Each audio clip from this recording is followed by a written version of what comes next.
versus Spain Euros final from yesterday evening.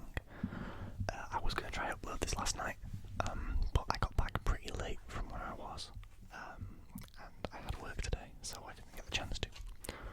But I wrote up a little player rating sheet for the England squad. I'm also going to do a few of the Spain players just from the top of my head, what I can remember. But before we get into that, I just wanted to say congratulations to Spain on the victory.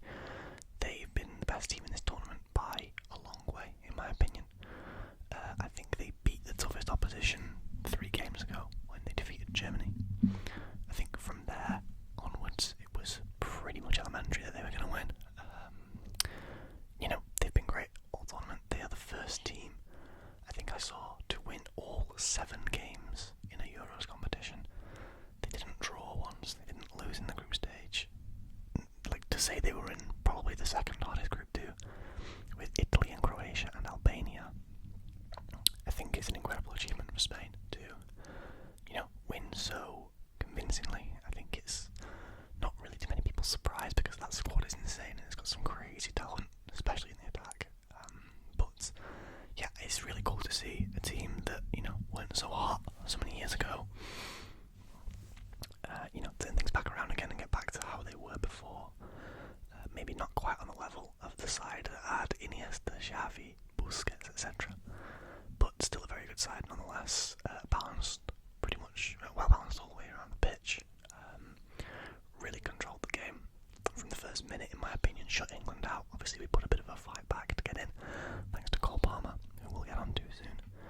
But overall, Spain just looked great, playing classic Spanish football, which is always cool to see. It's always great to watch. It's just a shame it had to be against England. I watched a few of Spain's games this tournament. I watched when they played Italy. I thought they looked really, really good against Italy. I think I watched when they played Croatia too. Yeah, when they convincingly beat Croatia. Just a great side overall. Looked really strong throughout. Really cool to see. And again, as I said, back to where they were in terms of dominance, because they were really, really good. As most of you will know, in sort of the late 2000s, early 2010s, and then sort of dropped off, sort of coming out of that 2012 Euros. But yeah, again, congratulations to the Spanish side and the people of Spain in general for the win. Yeah, really good game, really good tournament for you guys. Yeah, impressive. However, let's get on to England. And I'm not going to say too many harsh words on the England side tonight because I think it's already pretty much been said from everything that I've seen today. But my biggest criticisms are going to come towards 3 or 4 players, I think. And I think when you hear what I say about those players, I hope people kind of understand where I come from, because where I'm coming from, sorry. Because last time we uploaded a video like this, a reaction video, it was the England versus Slovakia game, and I gave a few strong opinions on there, and I don't know if they were the best received. So I'm going to do it again unapologetically, because this was what I think of the game. Please feel free to comment what you think below, but please don't go insulting anybody else's opinions, including my own, but also nobody else in the comments. We all watched the game from different perspectives, and those who didn't and have seen and heard things about the game have just as much right to comment as everybody else does. But I'm going to start with the first half. Okay, so the first half, England came out looking like they were fighting for their lives. For the first 45 minutes, I was like, it's inevitable, Spain are going to score here. Rodri ran the game straight away, as we all expected him to, as he's done throughout this tournament in general. Rodri ran the game, completely shut down the midfield. And Spain's attack, the wingers, especially Williams in the first half, looked dangerous, looked like he could carry on running for 900 minutes. Kyle Walker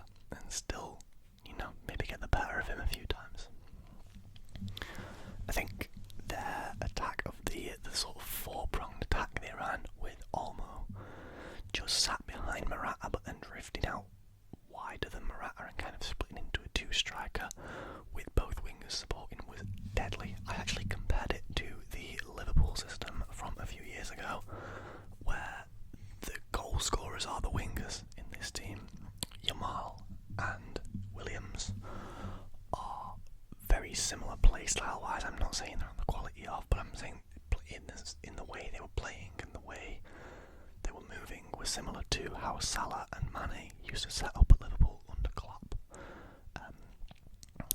You had Roberto Firmino up front, who does play similarly to Morata, a centre forward who's just there to disrupt things, cause chaos, play a ball through, but can also score. Is a sort of a very established goal scorer anyway.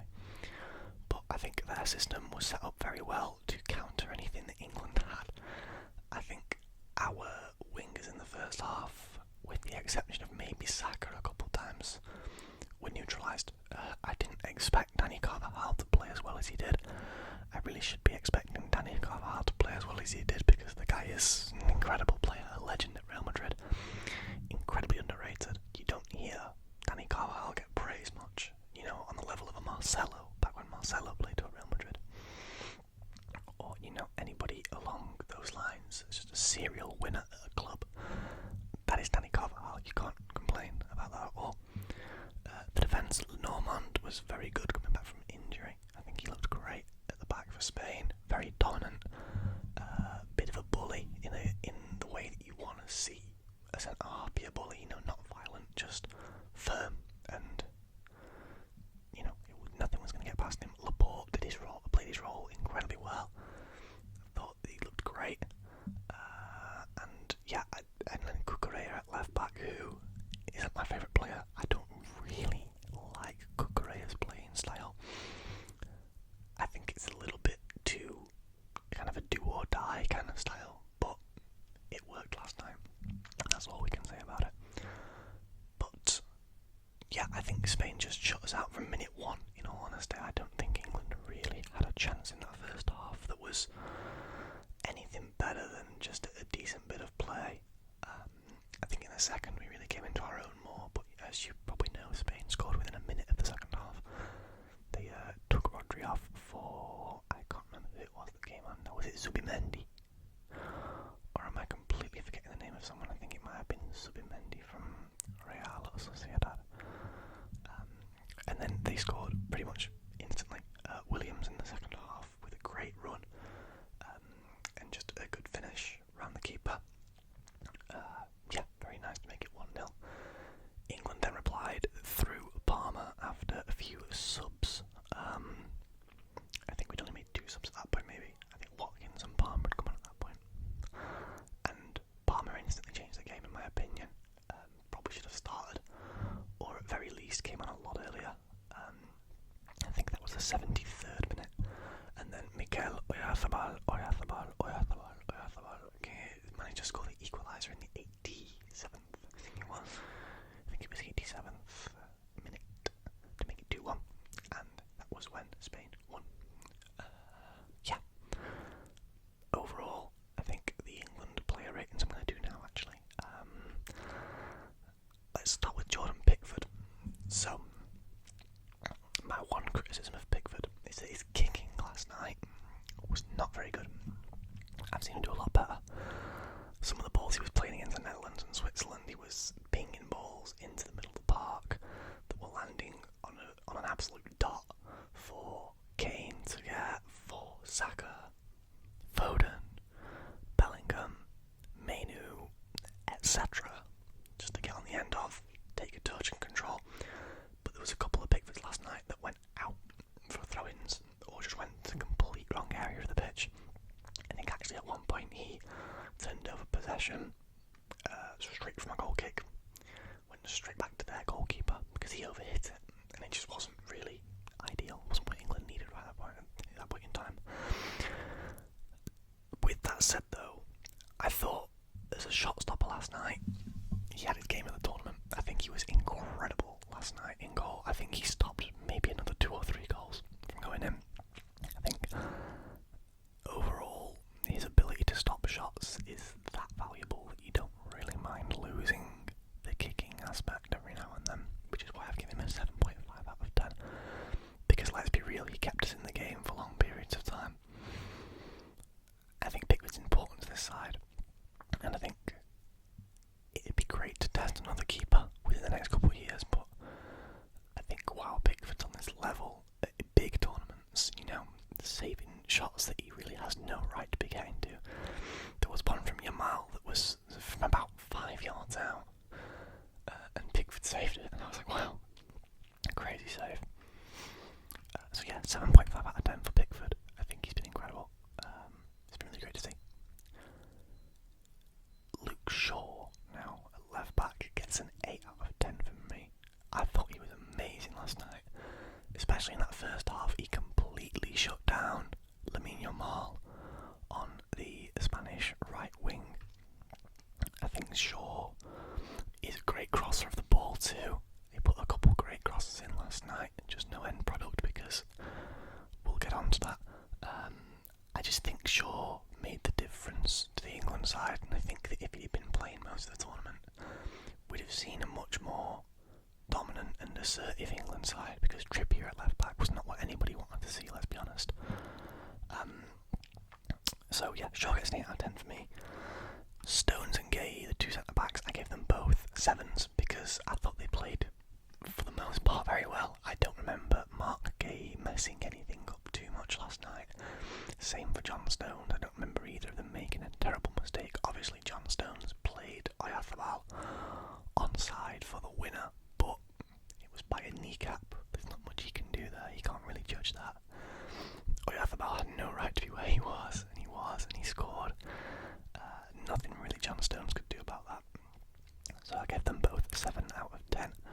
Kyle Walker, now I actually gave a 6.5 out of 10 too, because it's not the first time I've seen it this tournament. He played really well against the Netherlands. Just want to say he played a great game against the Netherlands. But I just see him getting caught out now sometimes. And it's nothing to do with pace, believe me, it's nothing to do with pace. Kyle Walker is more than fast enough to keep up with anyone. But it's to do with being turned inside out sometimes by players. I think Williams did it a couple of times where he just sent in the wrong direction, and Walker just got kind of caught a bit flat-footed almost. And then by that point Williams had gone. There was one really nice run from Williams down the byline or close to the byline. Walker couldn't touch him. I think it got left a lot of the time to Stones to do that job, to get the ball off Williams, which, yeah, I know Walker is fast and can attack sometimes, but it really shouldn't be the job of John Stones to keep up with Nico Williams, who is ridiculously good, ridiculously fast. So yeah, I give Walker a 6.5. By no means a bad rating at all, but I just think he could have been better. Bukayo Saka, I gave a 7 out of 10 too, because I thought he played as usual. He really tried, and Saka can never be accused of not trying. The guy tries every game. Really good at taking men on. Did Cucurella a couple times in that game, which I was like, okay, this is good, this is better. But, you know, as it is with England, I'm going to get onto it in a second, but it was the end product that was missing. The lack of options. But yeah, I thought Saka had a pretty good game. Not as good as he was against the Netherlands. Again, I think that was where he peaked in this tournament, as well as the Switzerland game, obviously. I think he played very, very well in both of those. But yeah, just a bit of a slower, more methodical kind of game from Saka. Not as much of a explosive play style, but it seems like a lot of the play style for England in this tournament was just get the ball to Saka, see what he can do. You know, same with Bellingham and Foden at points, but I think more so for Saka last night than the other two. Which actually brings me on to Bellingham and Foden. I gave Bellingham a 6 out of 10 for last night's game, which is the lowest rating we've seen so far, because Bellingham is just too selfish sometimes. Now, I love Jude Bellingham. I love watching him play football. I love watching him for Real Madrid last season. I loved watching him for Dortmund before that. But he's just a little bit too selfish. He tries to take men on that he shouldn't be trying to take on. There was a couple of times last night where Bellingham lost the ball because he didn't want to pass or wasn't looking for a pass. He was trying to take on 2 or 3 men at once, and it wasn't working. Admittedly, he was getting fouled a lot last night. He was getting fouled a lot, but he was also doing the fouling last night. So I gave him a 6 out of 10, just because I don't think it was his best game by any means. I think it was actually possibly one of his worst games in the tournament.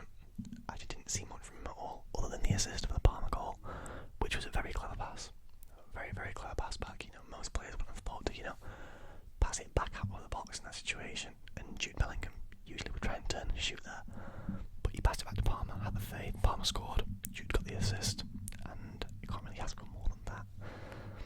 Foden I also give a 6 out of 10 too, because it wasn't for a lack of trying, or I think Foden actually had a really good game overall. I'm not doing this by position, by the way, I've just written the names down, and if whoever remembered last is last. Yeah, Foden, 6 out of 10 as well. I think he was definitely trying last night. I think it was a similar kind of Foden to what we saw in the first half against the Netherlands, the attacking side of things, where he wanted to get in positions to shoot. He wanted to have a go himself, but it just didn't work last night because the Spanish were sort of built in such a compact system that Foden wasn't getting a chance to break the lines, wasn't getting a chance to run through players, wasn't getting a chance to get a shot off from the edge of the area. So it limited him. I'm going to give him a 6 out of 10 for that. Harry Kane. Okay, where do I start with Harry Kane? Now, I've added the caveat here that it's since been revealed that Harry Kane was, to some extent at least, injured before the game last night, and I think it happened against the Netherlands, if I remember correctly. However, I've given Harry Kane a 4.5 out of 10 for last night's game because he provided absolutely nothing to the game at all.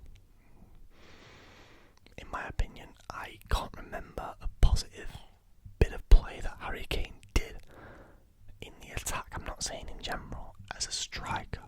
I'm saying as a centre forward, as a striker. I can't recall a piece of play that Kane did, or made, or a run, or a pass. Wow, nice move. He didn't do that last night. I'm sorry, I'm not a Kane hater at all. I actually stood up for Kane quite a few times in the group stage matches of this tournament. But I can't really defend that performance at all last night. I think if you're injured, you're injured. Don't play football for a while. Heal up. Give someone else a chance. Yes, you're the captain, and losing the captain would be a big shock to the team, but there are other players that can do that job, and will do that job, if given a chance. Watkins could have started, Tony could have started, but no, Kane had to start last night, and it didn't really work out for us all. Mainoo and Rice I'm going to rank together. I gave Mainoo a 7 and Rice a 5, because everything that Mainoo did well was everything that Rice didn't. Rice lost the ball a lot last night. I'm a big Declan Rice fan, I'm an Arsenal fan, I'm a Gooner. I love Declan Rice. He's been amazing for us last season. But Kobbie Mainoo showed him up last night, in my opinion. Kobbie Mainoo puts the energy in and just refuses to lose the ball. And he's incredible for it. I really like when Mainoo plays that way because it's so refreshing to see from an England player. We're not used to that kind of play style. We're used to as, slow, methodical, as I mentioned, well thought out, whatever you want to call it. Mainoo is like a ball of energy that just needs to be put somewhere. And he did it last night again. Tireless. Very, very high effort from him the entire game he played. I think he came off in like the 70th minute for a man who we will mention shortly. But yeah, 7 out of 10 for him. 5 out of 10 for Rice, just for the backwards passing and the losing of the ball a few times. That almost led to a couple bad moments. Subs now.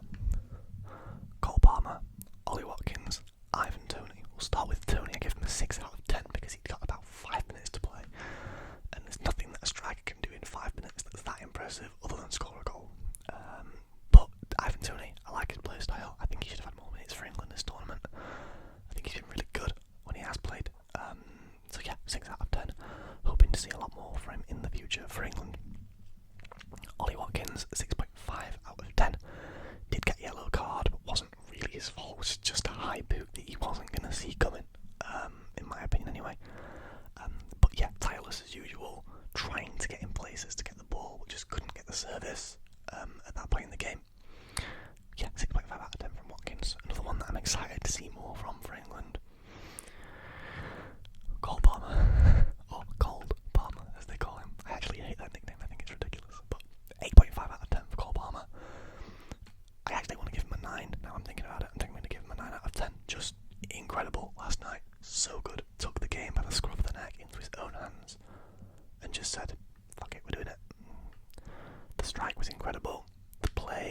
outside of the goal was also great.